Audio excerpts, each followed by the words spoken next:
اعوذ باللہ من الشیطان الرجیم، بسم اللہ الرحمن الرحیم۔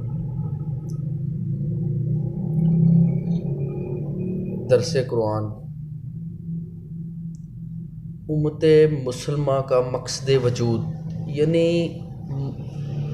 مسلمان کی جو نبی پاک صلی اللہ علیہ وسلم کی امت ہے، امت مسلمہ یعنی ہم، امت مسلمہ کا وجود میں آنے کا کیا مقصد ہے، آج ہم اس پہ تھوڑا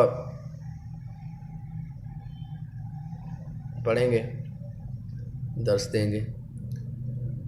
اللہم صلی علی محمد وعلی آل محمد کما صلیت علی ابراہیم وعلی آل ابراہیم انک حمید مجید۔ اللہم بارک علی محمد وعلی آل محمد کما بارکت علی ابراہیم وعلی آل ابراہیم انک حمید مجید۔ میرے بھائیو،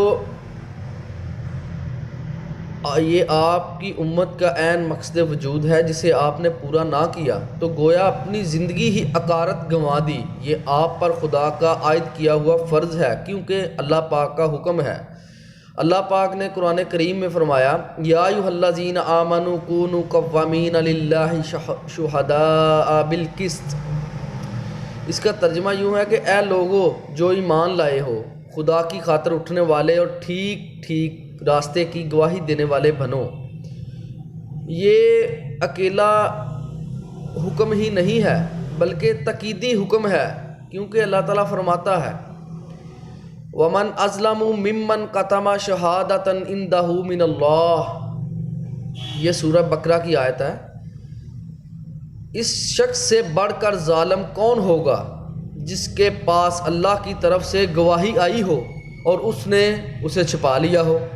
پھر اللہ تعالیٰ آپ کو یہ بھی بتاتا ہے کہ اس فرض کو انجام تک دینے کا نتیجہ، انجام نہ دینے کا، یعنی اس کو پورا نہ کرنے کا نتیجہ کیا ہے۔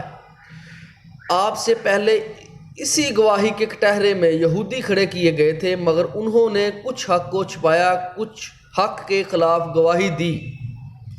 یعنی بات کرنے کا مقصد یہ ہے کہ یہودی کو اللہ تعالیٰ نے یہودیوں کو دنیا میں لائے، اللہ تعالیٰ انہوں نے جو سچی بات تھی کچھ لوگوں نے ان کو چھپایا، یعنی بیان ہی نہ کیا، اور کچھ لوگوں نے جنہوں نے بیان کیا انہوں نے جو حق تھا اس کے خلاف گواہی دی اور جھوٹ کی طرف چل پڑے۔ تو پھر اللہ تعالیٰ نے انہیں دھتکار دیا اور ان پر پھٹکار پڑی، یعنی اللہ تعالیٰ کی لعنت ان پر پڑی۔ پھر اللہ پاک فرماتے ہیں، وَضُرِبَتْ عَلَيْهِمُ الذِّلَّةُ وَالْمَسْكَنَةُ وَبَاءُوا بِغَضَبٍ مِّنَ اللَّهِ۔ ذلت و خواری اور پستی و بدحالی ان پر مسلط ہو گئی اور اللہ کے عذاب میں گر گئے۔ میرے بھائیو، یہ بیان کرنے کا مقصد یہ ہے کہ ہمیں اللہ تعالیٰ نے جس مقصد کے لیے پیدا کیا ہے وہ ہم مقصد پورا نہیں کر رہے۔ وہ مقصد کیا ہے وہ میں نے پہلے آپ کو پڑھ کے سارا سنایا ہے۔ مقصد یہ ہے کہ دیکھیں، یہ دنیا فانی ہے، یہ زندگی چند دن کی مہمان ہے، ادھر سے ہم نے چلے جانا ہے، یہ عارضی زندگی ہے، ٹھیک ہے۔ ہمیں اللہ پاک نے جس مقصد کے لیے یہاں پیدا فرمایا ہے وہ ہے کہ اللہ تعالیٰ کے دین کی سربلندی کے لیے۔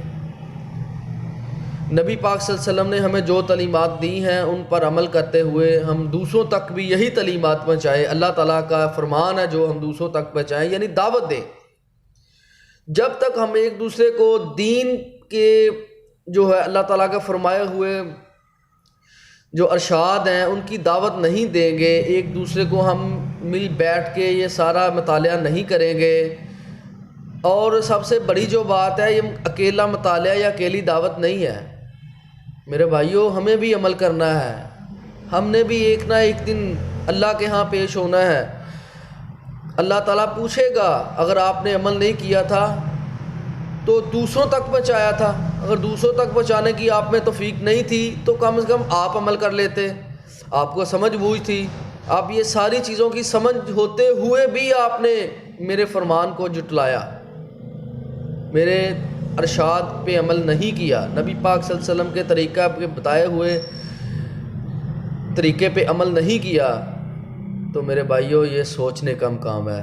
اللہ تعالیٰ ہم سب کو توفیق دے کہ ہم اللہ تعالیٰ کے بتائے ہوئے احکامات پہ عمل کریں، اور جو ہماری دنیاوی زندگی ہے اس کو اللہ تعالیٰ کی رضا کے لیے ہم گزاریں۔